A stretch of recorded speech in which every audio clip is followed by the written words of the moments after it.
Сәлеметсіздер ме, құрметті әріптестер, ата-ана оқушылар. Қандай да бір жетістікке қол жеткізу үшін біздер мұғалім, ата-ана, оқушы болып бірлесе жұмыс істеуіміз қажет. Өркениетті елдігімізді шығаратын білім мен ғылым, сондықтан мемлекет бізден елдігімізге сай білім беруді талап ететін болса, біз оқушыларда мемлекеттік бағдарламаға сай білім алуды талап ететін заң. Мектеп, шәкірт, ұстаз. Осы үш сөз бір арнаға тоғысқандай. Бұл қаламның басы мен ұшы сияқты екі жүректің түсіні. Мектеп пен шәкірт, ал осы екі ұғымға жан бітіретін құдірет иесі де әрине ұстаз.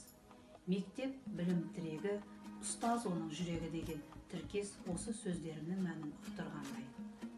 Барша шәкірттің тұла бойына білімнің биігін сыйлай отырып, қаншама жанның жүрегінен орын алатын, өз өмірін өзгенің болашағына арнайтын ақылдың тозбай тұғыны, асылы ол ұстаз екені анық.